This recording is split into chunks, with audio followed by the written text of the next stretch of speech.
तो हमारा next lecture जो है, now this is all about the types of crystalline solids. और as you know that there are 4 types of crystalline solids. तो इन सभी जो 4 टाइप्स हैं इसको वन बाय वन हम डिस्क्राइब करेंगे। तो let's begin with the first one, that is called the ionic solids. Ionic solids जो हैं, now they are number 1 composed of positive and negative ions held together by strong electrostatic force। ठीक है, electrostatic force call ionic bond. ठीक, number 1। पर एक बात याद रखें कि आयनिक सॉलिड्स को आयनिक सॉलिड्स क्यों कहते हैं, इसको 2 तरह से आंसर दिया जा सकता है। नंबर 1, एक तो उसका हम आंसर दे सकते हैं कि these solids are composed of ion, cation and anion, positive ion cation, negative ion anion, as you no.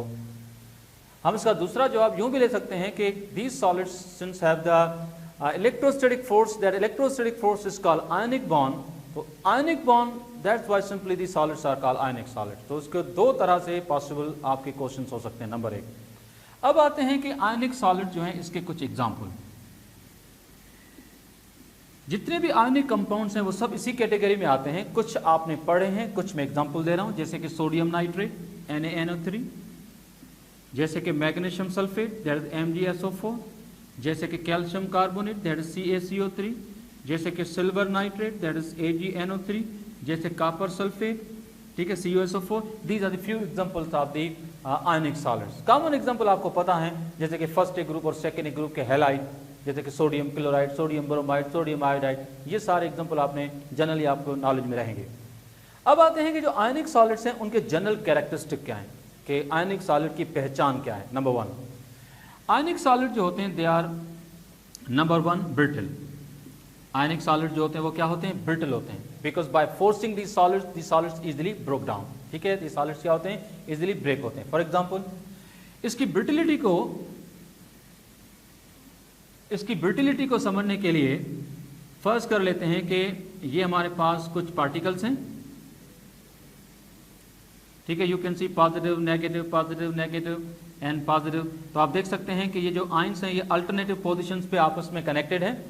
आप देख सकते हैं कि एक पॉजिटिव आयन जो है उसकी सराउंडिंग में सारे नेगेटिव आयन है, और नेगेटिव आयन जो होता है उसकी सराउंडिंग में सारे कौन से हैं, positive ion.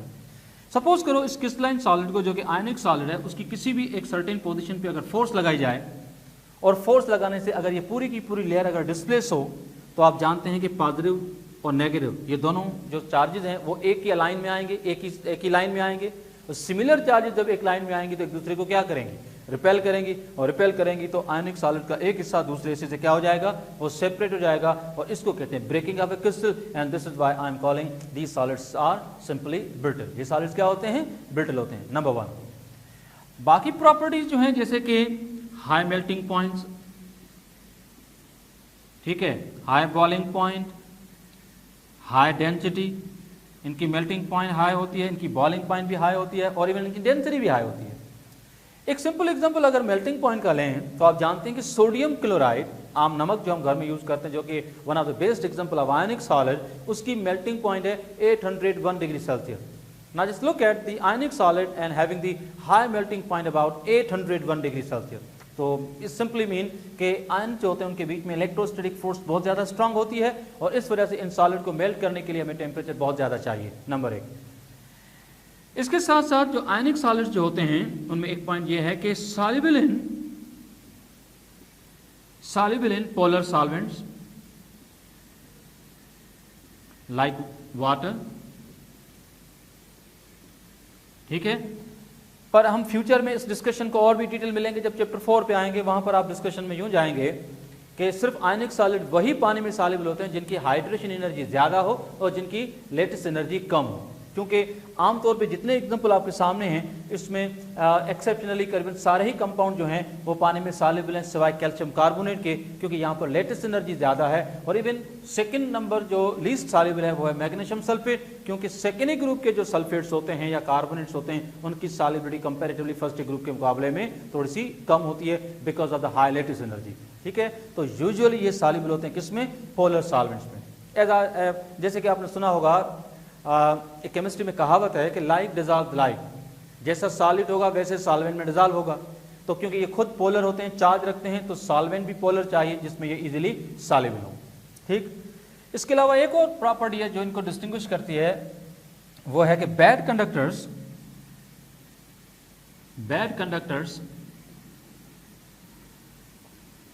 In solid phase या सॉलिड स्टेट, जब तक ये सॉलिड है तब तक तो ये कंडक्टर नहीं होंगे। उसकी बेसिक वजह यह है कि जब तक सॉलिड है तो आयंस जो होते हैं वो एक जगह पे फिक्स होते हैं। जब आयन एक जगह पे फिक्स होंगे तो चार्ज फ्लो नहीं करेगी तो कंडक्शन भी नहीं होगी। ये इलेक्ट्रिकल कंडक्टर तब होते हैं जब या तो उनको मेल्ट किया जाए या तो उनकी आपको सॉल्यूशन बनाई जाए। क्योंकि आप जानते हैं कि जब हम सॉलिड को मेल्ट करेंगे तो आयंस डिसलोकेट हो जाएंगे और आयंस मूव करेंगे, आयंस मोबाइल होंगे तो कंडक्शन हो सकती है। या फिर इन सॉलिड्स को अगर हम पानी में डिजॉल्व कर दें तो भी आप जानते हैं कि इन आयनिक कंपाउंड को पानी में डिजॉल्व करेंगे तो आयनाइजेशन होती है, और आयनाइजेशन से भी आयन सेपरेट होते हैं और इस सूरत में आयंस मोबाइल होते हैं और कंडक्शन हो सकती है। तो simply bad conductors in solid state, but इस सेंटेंस को अगर हम थोड़ा सा बढ़ाएं तो लिख सकते हैं but become good conductors in fuse state are in the form of aqueous solution, या इनको aqueous solution बनाई जाए या तो इनको फ्यूज स्टेट में लाया जाए। And you better know fuse state the molten state, पिघली हुई हालत जिसमें किसी भी सॉलिड को स्ट्रांगली हीट करके उसको मेल्ट किया जाए तो फिर ये कंडक्शन कर सकते हैं, अदरवाइज नॉट पॉसिबल। इसके अलावा जो आयनिक सॉलिड्स होते हैं, ठीक है, आप ये भी जानते हैं कि आयनिक सॉलिड जो होते हैं इनकी अगर हम बेसिक पे जाएं तो आप जानते हैं कि इनकी, मैंने जैसे पहले लिखा था कि इसकी डेंसिटी भी हाई होती है। डेंसिटी का हाई होना भी इस वजह से है क्योंकि पार्टिकल्स बहुत ज़्यादा टाइटली पैक्ड होते हैं, इस वजह से गिवन वॉल्यूम पे मास ज़्यादा होता है तो डेंसिटी भी इनकी ज़्यादा होती है। तो ये जनरल कैरेक्टरिस्टिक है किसके, आयनिक सॉलिड्स के।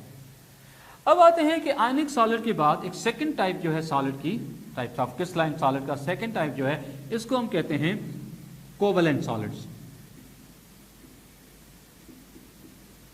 अब जो कोवलेंट सॉलिड्स हैं, these are sometime called network solid. Covalent solids को हम कभी कभार क्या बोलते हैं, नेटवर्क सॉलिड्स। तो now let's see covalent solids जो होते हैं इनको कोवलेंट क्यों कहते हैं और नेटवर्क सॉलिड क्यों कहते हैं। तो नाउ लेट्स सी, सबसे पहली पॉइंट कि these solids are composed of atoms and these atoms are held by covalent bond. ठीक है, ये एटम्स के बने होते हैं और एटम्स की जो कनेक्टिविटी है वो कोवलेंट बॉन्ड होता है।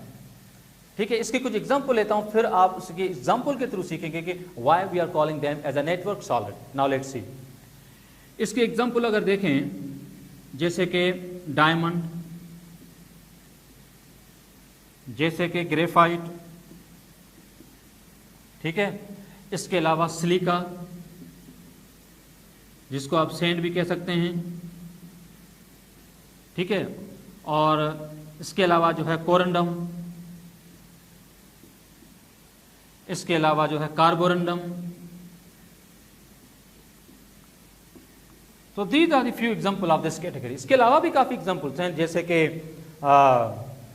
जो है सिलिकॉन जो है कार्बाइड जिसको हम कोरंडम कहते हैं, ये भी इसी कैटेगरी में आता है। तो मैं चलो शुरुआत करता हूं कि भाई इन कोवलेंट सॉलिड जो हैं जिनको नेटवर्क सॉलिड कहते हैं इनको किस तरह से डील किया जाए।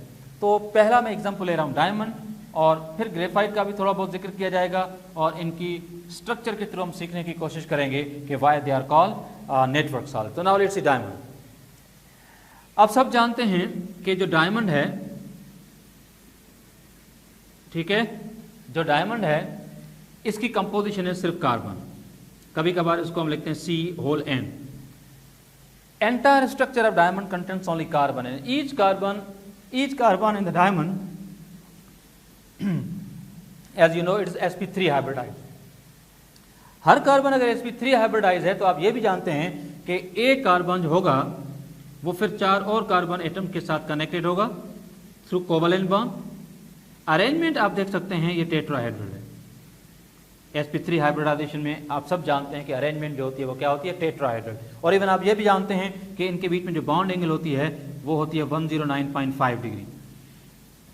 कार्बन कार्बन जो डिस्टेंस होता है डायमंड में वो राउंड अबाउट 1.54 एंगस्ट्रॉम होता है, जबकि आपने ये भी पढ़ा होगा कि कार्बन कार्बन सिंगल बॉन्ड है तो उसका डिस्टेंस होता है 1.54 एंगस्ट्रॉम। तो इसको भी हम फ्यूचर में डिस्कस करेंगे चैप्टर 4 में जब आएंगे। लेकिन याद रखो कि डायमंड में सिर्फ ऐसा नहीं होता कि एक कार्बन जो होता है वो सिर्फ 4 कार्बन के साथ कनेक्टेड हो, लाइक 1 2 3 एंड 4। ये जो 4 कार्बन होते हैं ये भी आगे 4 और के साथ कनेक्टेड होते हैं, ये भी 4 के साथ, ये भी 4 के साथ, ये भी आगे, यानी ऐसे कई कार्बन जो होते हैं वो आपस में टेट्राहेड्रली ही अरेंज होते हैं। तो इस तरह से मैंने कुछ कार्बन एटम आपके सामने प्रेजेंट किए हैं। And if I am going to draw at least 50 carbon atom, not more than that, सिर्फ 50 कार्बन में अगर इस अरेंजमेंट में इस बोर्ड पे मैं ड्रा कर दूं और इस स्ट्रक्चर को आपके सामने अगर आप उसको देखें तो मुझे बताओ कि वो स्ट्रक्चर आपको कैसी दिखेगी। Definitely that structure will look like a network, एक जाल सा महसूस होगा, क्योंकि उस पूरे जाल के अंदर हर एक कार्बन 4 और कार्बन एटम के साथ कनेक्टेड होगा और उनके बीच की जो अरेंजमेंट होगी वो टेट्राहेड्रल होगी। तो इसमें होता क्या है कि सारे एटम जब आपस में बॉन्ड बनाते हैं तो एक नेटवर्क सी पिक्चर बन जाती है। That's why these solids are simply called network solid. अच्छा, डायमंड में और कार्बोरंडम जो है इसमें एक ही बुनियादी फर्क है। हालांकि आप शायद जानते होंगे कि कार्बोरंडम जो है इसकी कंपोजिशन है silicon carbide, that SiC। Diamond में क्या होता है कि हर कार्बन आगे भी कार्बन के साथ कनेक्टेड है, बस कार्बोरंडम में क्या होगा कि एक कार्बन 4 सिलिकॉन के साथ, सिलिकॉन फिर से कार्बन के साथ, फिर वो कार्बन सिलिकॉन के साथ, और कार्बन और सिलिकॉन अल्टरनेटिव पोजीशन पे आपस में कोवैलेंटली बॉन्डेड होते हैं और अरेंजमेंट वही की वही होती है जो डायमंड में है, टेट्राहेड्रल। तो मुझे बताओ कि सिलिकॉन कार्बाइड जो कि कार्बोरंडम है इसमें सिलिकॉन और कार्बन इन दोनों के मिलने का जो रेशो होगा वो रेशो तो फिर भी 1/1 होगा। इस वजह से सिलिकॉन कार्बाइड जो होता है उसकी फॉर्मूला हम सिर्फ क्या लिखते हैं, सिलिकॉन कार्बाइड 1 सिलिकॉन 1 कार्बाइड, यानी कि यही इसका एम्पेरिकल फॉर्मूला है जिसमें हम सिर्फ रेशो शो करते हैं। Actual number of silicon, actual number of carbon show नहीं करते पूरी स्ट्रक्चर के, सिर्फ उसका रेशो लिखते हैं कि कितने रेशो में ये दोनों एटम आपस में बाइंड है।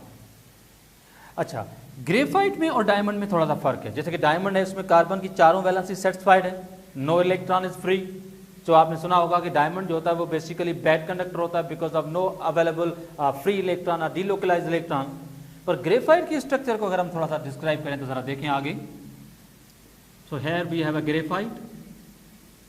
ग्रेफाइट जो है इसकी स्ट्रक्चर में भी आप देखें कि it only contains carbon, n number of carbon atom, ठीक है, n number of carbon atom. अच्छा, कार्बन एटम जो होते हैं ये ग्रेफाइट के अंदर sp2 हाइब्रिडाइज होते हैं। ग्रेफाइट के अंदर कार्बन की हाइब्रिडाइजेशन क्या होती है, sp2। और sp2 हाइब्रिडाइजेशन में आप जानते हैं कि every carbon should make at least 3 bond, और you can say not 3 bond but at least each carbon should connected with 3 other atom. जैसे कि ग्रेफाइट में एक कार्बन जो होता है वो एट ए टाइम 3 और कार्बन के साथ कनेक्टेड होता है, और इनकी जो अरेंजमेंट होती है this arrangement is called trigonal planar, और यह जो बाउंड एंगल होती है यहाँ पर ये होती है 120 डिग्री की। ठीक है, दूसरी बात ये है कि ये तो सिर्फ मैंने एक कार्बन की जो है अटैचमेंट या उसकी बॉन्डिंग शो की है बाकी कार्बन के साथ।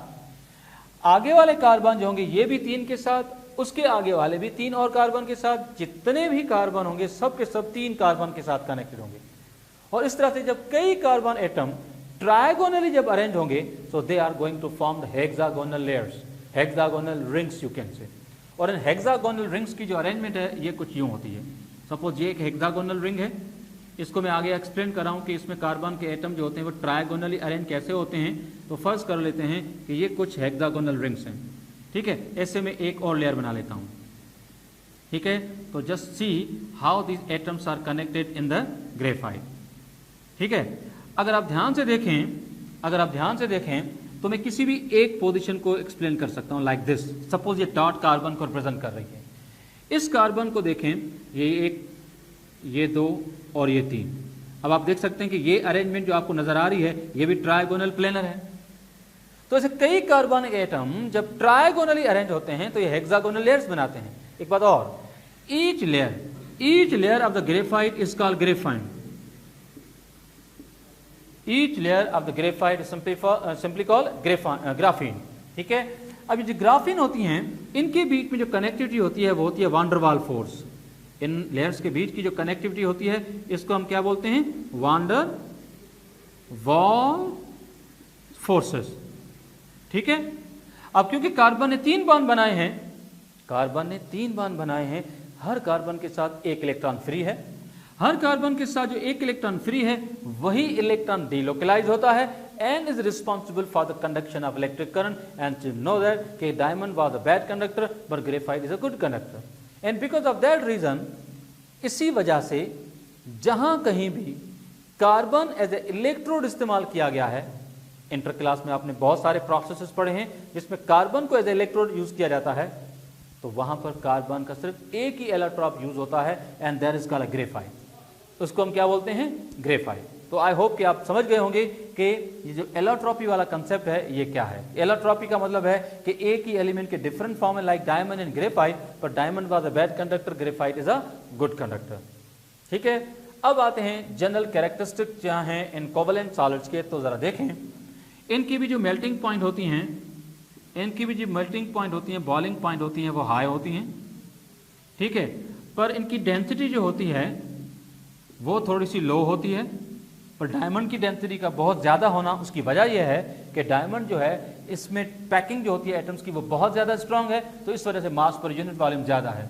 आपने इंटर क्लास चैप्टर नंबर 4 में पढ़ा होगा कि डायमंड जो होता है, मैं एक एग्जाम्पल ले रहा हूँ, डायमंड जो होता है इसकी डेंसिटी होती है 3.51 ग्राम पर क्यूबिक सेंटीमीटर, ठीक है। तो high density of diamond is because of the number of bonds पर एटम बहुत ज्यादा होते हैं, कनेक्टिविटी बहुत ज्यादा स्ट्रांग होती है, इस वजह से डायमंड एक्सेप्शनली हाई डेंसिटी रखता है। अदरवाइज जनरली अगर देखा जाए तो कोवेलेंट सॉलिड्स होते हैं, इनकी डेंसिटी कंपैरेटिवली लो होती है, ठीक है।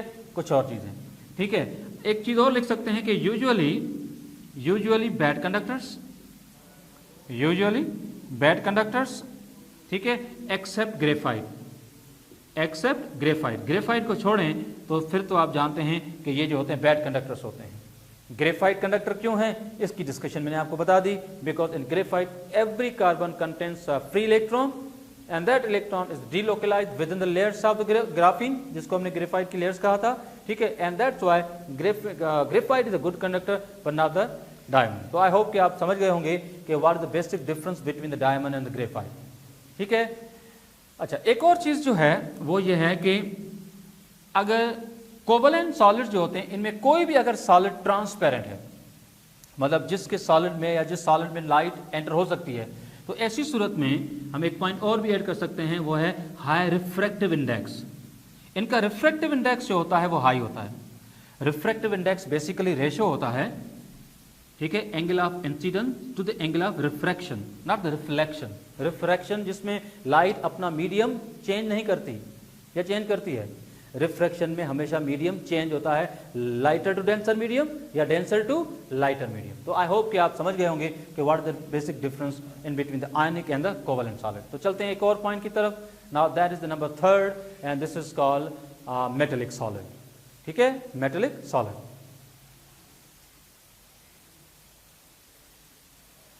Number 3rd, metallic solids. Metallic solids जो होते हैं they are sometime called atomic solids. इनको हम क्या बोलते हैं, एटॉमिक सॉलिड्स। तो पहले तो ये कंप्लीट करने की कोशिश करते हैं कि मेटेलिक सॉलिड या एटॉमिक सॉलिड जो होते हैं इनको ऐसा क्यों कहते हैं और इनकी जनरल कैरेक्टरिस्टिक क्या है, इनके एग्जाम्पल क्या है। Metallic solids they are composed of neutral atom, and these atoms are held by metallic bond, ठीक है। these solids are held by what, metallic bond। तो पहले तो ये देखना है कि ये मेटेलिक बॉन्ड है क्या, जिसमें एटम आपस में कनेक्टेड है इन द मेटल। तो पहले मैं इसके एग्जाम्पल क्लियर कर दूं, फिर मैं मेटेलिक बॉन्ड को डिस्क्राइब करने जा रहा हूं। Now look at the example. Example में सिर्फ इतना ही लिख सकता हूं कि ऑल मेटल्स। इसके जो एग्जांपल है वो क्या है, ऑल मेटल। जितने भी मेटल्स हैं वो सब इसी कैटेगरी में आते हैं, ठीक है। वेल, तो अब आते हैं थोड़ा सा आगे। मेटेलिक सॉलिड को समझाने के लिए हमें मेटेलिक बॉन्ड जो है उसको समझना जरूरी है। मेटेलिक बॉन्ड को समझाने के लिए हमारे पास एक कंसेप्ट है, एक थ्योरी है, जिसके थ्रू मेटेलिक बॉन्ड सीखेंगे, और इस थ्योरी को कहते हैं इलेक्ट्रॉन सी मॉडल या कभी कभार इसको कहते हैं इलेक्ट्रॉन गैस मॉडल, इलेक्ट्रॉन सी मॉडल, या इसको क्या बोलते हैं, इलेक्ट्रॉन गैस मॉडल। अब ये मॉडल क्या है जो कि मेटेलिक बॉन्ड को डिस्क्राइब करता है। नाउ लेट्स सी। फर्ज करें कि हमारे पास एक मेटेलिक सॉलिड है जिसका कोई भी एक छोटा सा टुकड़ा है जो मैं आपके सामने एज ए एग्जांपल ले रहा हूं। So this is suppose to be small piece of a metal, ठीक है। और यूं अज्यूम कर लेते हैं कि इस मेटल के जो एटम्स हैं, these are the suppose atoms like 1 2 3 4 5 6 7 and like that so many atoms are there. मैंने कुछ एटम एज एग्जांपल बना लिए। आपने सुना होगा जो मेटल्स होते हैं they are better loser of electron, या अच्छे इलेक्ट्रॉन लूजर होते हैं। इसके पीछे वजह यह है कि इनकी आईपी लो होती है। आईपी के लो होने के पीछे वजह यह है कि इनकी जो एटॉमिक रेडियाई होते हैं वो नॉन मेटल के मुकाबले में थोड़े से बड़े होते हैं। इसी बात का हम रीजन बना के सारी कहानी को पेश करेंगे कि मेटेलिक बॉन्ड क्या है। क्योंकि मेटल्स के जो एटम होते हैं उनके रेडियाई थोड़े से बड़े होते हैं, तो इस वजह से इन एटम्स के जो वैलेंस इलेक्ट्रॉन होते हैं वो न्यूक्लियस के साथ बाउंड नहीं होते, न्यूक्लियस के अट्रैक्शन में बहुत कम होते हैं। तो ये माना जाता है कि हर एटम का जो वैलेंस इलेक्ट्रॉन है वो आउट ऑफ एटम है। ये समझो एटम है, इसका वैलेंस इलेक्ट्रॉन एटम से बाहर है, इसका न्यूक्लियस है, इसका वैलेंस इलेक्ट्रॉन एटम से बाहर है, ये एटम जो है इसका इलेक्ट्रॉन बाहर। हर एटम का वैलेंस इलेक्ट्रॉन जो है वो एटम से बाहर है। Being a big size of the atom, electrons are not confined with the atom. But what electron? Only the valence electron, not the all electron. सिर्फ वैलेंस इलेक्ट्रॉन न्यूक्लियस की पकड़ में नहीं होते because of the bigger size. और ये जो electrons होते हैं ये एटम के बीच में जो स्पेसेस होती है इसमें रेंडमली इधर उधर से मूव कर रहे होते हैं, इधर से जहां भी स्पेस मिली इनके बीच में इलेक्ट्रॉन्स उन स्पेसेस के बीच में रेंडमली मूव कर रहे होते हैं। And this electrons are behaving like random motion, क्योंकि इनमें जो इलेक्ट्रॉन की जो मोशन है वो रैंडम होती है एटम्स के बीच में। इसी वजह से हम इस पूरी सिचुएशन को कहते हैं इलेक्ट्रॉन सी, या फिर इसको कहते हैं इलेक्ट्रॉन गैस। और गैस इस सेंस में कहते हैं because particles motion is random. और यही इलेक्ट्रॉन जब एटम से बाहर होते हैं तो बाकी पीछे जो बचे हुए जो पॉजिटिव न्यूक्लियाई हैं, इन पॉजिटिव न्यूक्लियाई और नेगेटिव इलेक्ट्रॉन के बीच में होती है इलेक्ट्रोस्टैटिक फोर्स, और यही इलेक्ट्रोस्टैटिक फोर्स इन एटम्स को आपस में बाइंड करके रखती है। इसी इलेक्ट्रोस्टैटिक फोर्स का दूसरा नाम क्या है? Metallic bond. What you call this one? Metallic bond. तो जितने पर एटम वैलेंस इलेक्ट्रॉन ज्यादा बाहर होंगे उतना मेटेलिक बॉन्ड स्ट्रांग होगा। तो मैं एक सेंटेंस लिख के बात को आगे बढ़ा रहा हूं, वो ये कि greater the number of valence electron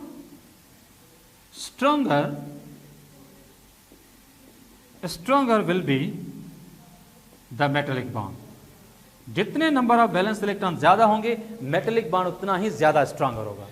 metallic bond जो होता है उसकी स्ट्रेंथ का ताल्लुक नंबर ऑफ वैलेंस इलेक्ट्रॉन से भी है, क्योंकि जितने इलेक्ट्रॉन ज्यादा बाहर होंगे उतनी नेगेटिव चार्ज बाहर, उतनी बाकी बची पॉजिटिव चार्ज जो होती है वो भी ज्यादा होगी। तो उस वजह से इलेक्ट्रोस्टैटिक फोर्स जो होती है उसका मैग्नीट्यूड बढ़ेगा, पार्टिकल अट्रैक्शन बहुत ज्यादा होगी, बाइंडिंग जो होगी वो बहुत ज्यादा स्ट्रांग होगी, मेटेलिक बॉन्ड स्ट्रांग होगा। और यही वजह है कि आपने सुना होगा कि फर्स्ट ए ग्रुप के जो मेटल्स होते हैं they are bit softer, less denser. Second A group के जो एलिमेंट्स होते हैं जो भी अल्कलाइन अर्थ मेटल हैं उनकी डेंसिटी थोड़ी सी ज्यादा होती है और वो थोड़े से हार्ड भी होते हैं। उसके पीछे मेटेलिक बॉन्ड है, पर आप जानते हैं कि फर्स्ट ए ग्रुप के एलिमेंट मोनोवैलेंट है और सेकेंड ए ग्रुप के एलिमेंट डाइवैलेंट है। डाइवैलेंट का मतलब है कि सेकेंड ए ग्रुप में पर एटम 2 इलेक्ट्रॉन बाहर होंगे, फर्स्ट ए ग्रुप में पर एटम 1 इलेक्ट्रॉन बाहर होगा। तो बाइंडिंग एनर्जी जो होगी वो सेकेंड ए ग्रुप में ज्यादा है, मेटेलिक बॉन्ड वहां ज्यादा स्ट्रॉन्गर होगा। तो इस वजह से सेकेंड ए ग्रुप के जो एलिमेंट्स होते हैं वो बहुत हार्डर होते हैं। तो ये बात याद रखने की है कि greater the number of valence electron stronger will be the metallic bond. बाकी मेटेलिक जो सॉलिड्स होते हैं इनकी प्रॉपर्टीज वही हैं जो मेटल्स की हैं, जो हमने चैप्टर नंबर 1 में डिस्कस की थी। मेल्टिंग पॉइंट हाई होती हैं, बॉइलिंग पॉइंट हाई होती हैं, नॉन वॉलेटाइल होते हैं, ठीक है। और ये गुड कंडक्टर होते हैं इलेक्ट्रिसिटी के और हीट के भी, because of the mobile electron free या डीलोकलाइज्ड इलेक्ट्रॉन, ठीक है। और बाकी रिफ्लेक्टर होते हैं, लस्चर होती है, लाइट पड़ती है तो लाइट रिफ्लेक्ट होती है। तो ये सारी प्रॉपर्टीज आप ऑलरेडी जानते हैं। मैं अब आ रहा हूं लास्ट पॉइंट की तरफ। Listen Number 4, and this is called molecular solids। Molecular solids जो होते हैं, these solids are composed of molecules। These solids are composed of what? Molecules, and these molecules are held together by IMF, और IMF आप जानते हैं inter molecular force. अभी जो IMF होती है मॉलिक्यूलर सॉलिड्स के अंदर, उनमें दो ऑप्शंस हैं। नंबर एक, या तो hydrogen bonding so called protonic bridge, या नंबर टू, या हो सकती है इसमें वान डर वाल्स फोर्स, वान डर वाल्स फोर्स। ठीक है, these are the two forces possibly been present in between the molecules of a molecular solids. कुछ एग्जांपल अगर आप इसके लें, जस्ट लाइक आइस, ठीक है, इसके अलावा सल्फर, मैं इसके फार्मूलाज भी इसके साथ लिख लेता हूं, जैसे कि आइस जो है ना that is H2O in the solid phase. इसके अलावा ड्राई आइस, चलो dry ice is the solid carbon dioxide. Sulphur, ठीक है, सल्फर चैप्टर नंबर 4 इंटर में आपने पढ़ा था, it is present in the form of puckered ring S8, puckered ring, जिसमें सल्फर के एटम जो होते हैं वो जिगजैग पैटर्न से कनेक्टेड होते हैं। ठीक है, क्राउन स्ट्रक्चर होती है सल्फर एटम्स की। और इसके अलावा जो है P4 फास्फोरस एंड P10, ठीक है, phosphorus red and phosphorus white, ये दोनों इलेक्ट्रॉपिक फॉर्म है फास्फोरस के भी। इसके अलावा कुछ और एग्जाम्पल भी हैं जो इस कैटेगरी में आते हैं, जो कि मैं इसमें जनरल अगर मैं लिखूं तो चलो आप देख सकते हैं कि नेप्थलीन, ठीक है, इसके अलावा फिनोल, ऑर्गेनिक केमिस्ट्री के कुछ एग्जाम्पल हैं, फिनोल, या इसके अलावा बेंजोइक एसिड। ठीक है, तो जितने भी ऑर्गेनिक सॉलिड्स हैं वो सब के सब मॉलिक्यूलर फॉर्म में होते हैं।